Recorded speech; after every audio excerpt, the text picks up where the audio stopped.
Le petit village médiéval de Mougins est perché à 260 mètres d'altitude. Entouré de forêts de pins, d'oliviers et cyprès, il offre un magnifique panorama de la baie de Cannes.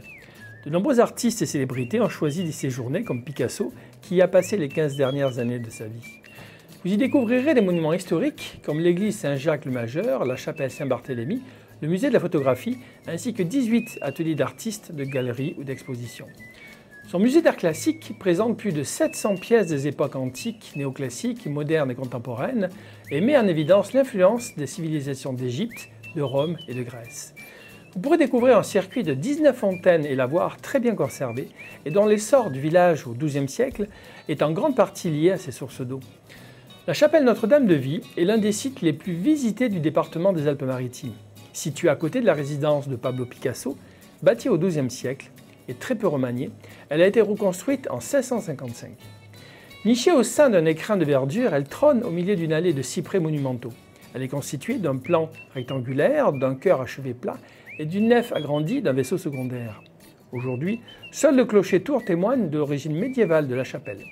Son entrée est ornée d'une splendide grille en fer forgé. Le chœur comprend un retable représentant la Vierge, soutenu par deux anges et entouré de Saint Louis et Saint Claude.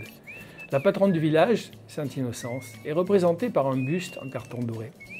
Un très bel orgue construit par la Manufacture provençale d'orgue a été installé. Il participe au Festival d'orgue de Mougins en octobre. Elle dispose d'un ermitage qui aurait été construit en 1613 et qui abrite aujourd'hui un espace muséographique retraçant l'histoire de la chapelle.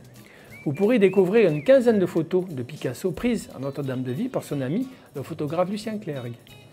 Pratique assez rare jusqu'en 1930, cette chapelle était un sanctuaire où les familles venaient pour faire baptiser leurs enfants morts-nés.